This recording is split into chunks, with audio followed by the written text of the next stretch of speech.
मेरी बहनों, मेरी बहनों, हाँ बेटा रोजगार ही देंगे। 1000 रुपया ना चाहिए, 1000 ना चाहिए हमको, रोजगार चाहिए। रोजगार चाहिए वो कह रहे हैं, हम रोजगार भी देंगे, लेकिन भैया सुन लो, 2 साल के लिए, 2 साल के लिए, पूरी जिंदगी भर के लिए नहीं। 2 साल जब तक लोग रोजगार ढूंढते हैं। अब पढ़ाई पूरी हो गई, BA BSc भी काम कर लिया, MA MSc M काम कर लिया, नौकरी में रोजगार में तो देर लगती है, साल लग जाए, 2 साल लग जाए, तब तक क्या करें। माँ बाप भी कहते हैं कि बैठे बैठे घर रोटी तोड़ रहे हो, कुछ काम तो करो। तब तक ये मामा कहने आया है 2 साल तक 2000 रुपया महीना बच्चों को देंगे ताकि ढंग से रोजगार ढूंढ सके। ये बेरोजगारी भत्ता नहीं है, ये रोजगार तलाशने के लिए ये पैसा बच्चों को दिए जाएंगे ताकि भांजे भांजियों का भविष्य बेहतर बन सके, ठीक ढंग से वो अपने रोजगार को ढूंढ सके। और मेरी बहनों ध्यान से सुनना है, भाई हूं तुम्हारा और सगा हूं, सौतेला नहीं हूं। मध्य प्रदेश में बहनें बहुत लाड़ करती हैं मुझसे। बहनों के लिए, बेटियों के लिए कई योजना बनाई।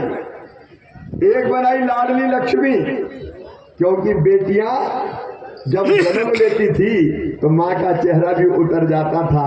बेटे ज्यादा पैदा हो रहे थे, बेटियां कम पैदा हो रही थी मध्य प्रदेश में, इसलिए कि बेटी को बोझ समझते थे। मन में यह संकल्प पैदा हुआ कि बेटी को बोझ नहीं रहने देंगे, बेटी को वरदान बनाएंगे। और हमने तय किया मध्य प्रदेश में बेटी पैदा होगी तो लखपति पैदा होगी। और वो कैसे किया पता है? बेटी के पैदा होते ही उसके खाते में 30,000 रुपया जमा कर दिए और उसको पढ़ाई से जोड़ दिया। वो 5वीं पास करके 6वीं में जाए तो 2000, 8वीं पास करके 9वीं में जाए तो 4000, 10वीं पास करके 11वीं में जाए तो 6000, 12वीं में 6000, कॉलेज में जाए तो 12,500, पास करे तो 12,500 और 21 साल की हो जाए तो सीधे 1 लाख रुपया बेटिया को मिल जाए, बेटी लखपति हो। ये योजना लाडली लक्ष्मी योजना बनी मध्य प्रदेश में।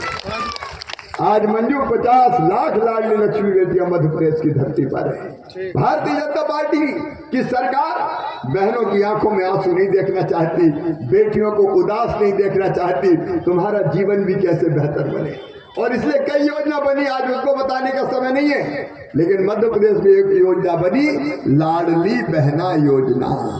ये तो मैया सम्मान तो ये मेरी नकल कर रहा है और नकल भी बहुत देर से कर रहा है। मध्य प्रदेश में हमने बनाई, मेरी बहनों, अगर बहन को 1000-2000 रुपए की जरूरत पड़ जाए हाथ फैलाना पड़ता था। माए के जाना हो तो डरती थी कि जाऊंगी तो भैया के बेटा बेटी दौड़ेंगे, बुआ जी आई है हमारे लिए क्या लाई है। और पतिदेव से पैसा मांगे तो क्या देते थे, जब देखो मांगती रहती नहीं है मेरे पास, तो मुंह उतार के बैठ जाती थी। हमने तय किया मध्य प्रदेश में कि बहनों के खाते में हर महीने पैसा जाएंगे, अकाउंट खोलेंगे और उनके खाते में हर महीने पैसा डालेंगे ताकि बहनों को हाथ ना फैलाना पड़े, 1000-2000 रुपये के लिए परेशान ना होना पड़े। आखिर धरती पर बहनों का भी तो हक है कि नहीं भाइयों? बहनों का भी तो अधिकार है, उनको भी जीने दो, मुस्कुराने दो, उनकी आंखों में आंसू नहीं, चेहरे पर मुस्कान आने दो। इसलिए लाडली बहना योजना बनी। इसने पहले कहा था हेमंत ने 5 साल पहले कि बहनों को चूल्हा खर्च के लिए 2000 रुपया दूंगा। बताओ दिया क्या? अरे बहनों तुम बोलो दिया क्या? अब चुनाव आ गए तो हेमंत आ गए, मैया सम्मान, मैया सम्मान, मैया सम्मान। भैया इतने दिन कहाँ गया था? 4 साल 10 महीना, 2 महीना के लिए मैया सम्मान। 1000 ले लो, 1000 ले लो, 1000 ले लो। हमरे बलमा बेईमान हमें पटियाने आए हैं वोट के लिए। अब 1000 ले लो, 1000 ले लो। 5 साल क्यों 2000 नहीं दिए? मेरी बहनों ये मूर्ख बना रहा है।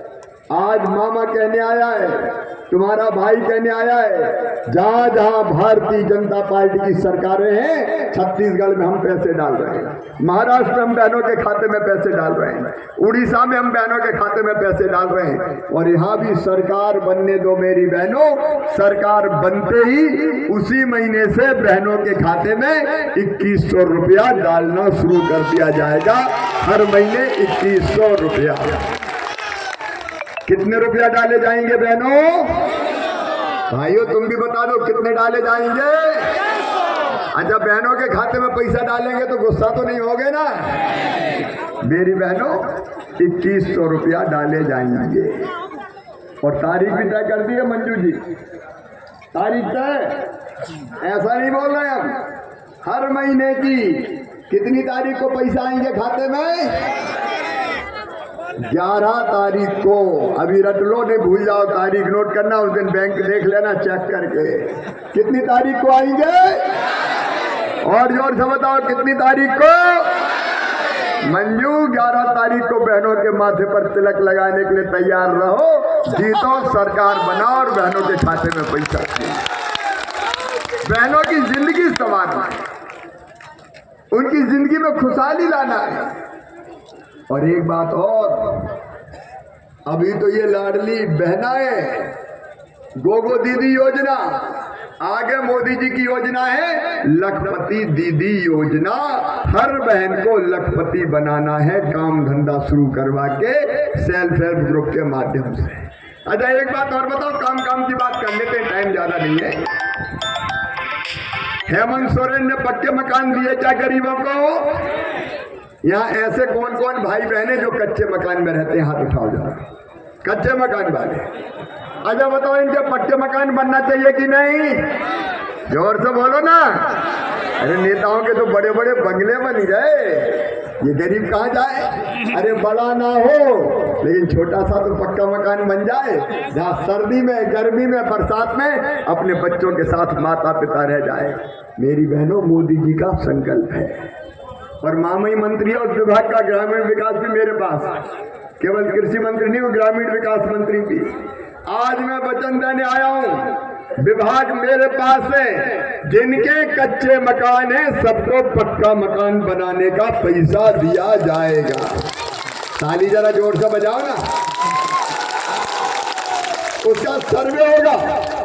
मंजू जी अभी से काम चालू कर दो, मंडल अध्यक्ष भी करते हैं भैया, सब नेताओं को सबको करना, मंजू थोड़ी, सभी विधायक को यार मिलकर काम करेंगे सब। सूची बनेगी, सर्वे करवाऊंगा, और जिन जिन के और कौन कौन आएंगे उस श्रेणी में 15,000 रुपया मासिक जिनकी आमदनी है वो सब आएंगे। जिनके पास 5 एकड़ तक जमीन है वो किसान भी आएंगे, वो भी तो मेहनत मजदूरी करते रहते हैं, वो गरीब कहाँ जाएंगे? ये सब आने वाले हैं, और इसलिए पक्का मकान बनाने की राशि दी जाएगी। एक बात और बताओ, मकान बनाने के लिए बालू मिलती है क्या? जोर से बताओ ना। बालू कौन बेच रहा है? ये पूरी बालू हेमंत और उसके चट्टे बट्टे बालू नदियों में। लेकिन मकान बनाने के लिए मैं आया जब झारखंड, तो मैं गया एक गांव में, जनमन के मकान बन रहे थे, पीएम जनमन के। तो बहनों ने मुझे कहा कि मर गए मामा, काय में बनाए, बालू तो मिल ही नहीं रही। बोले बालू तो बाल्टी में बिक रही है, बाल्टी में किलो से बालू बिक रही है, और यहाँ की बालू बांग्लादेश जा रही है सीधे। सुन लो झारखंड के बहनों भाइयों, भाजपा की सरकार बनते ही बालू फ्री कर दी जाएगी, मकान बनाने के लिए कोई पैसा नहीं लगेगा। अरे बालू का हेमंत सोरेन ने बनाई है क्या?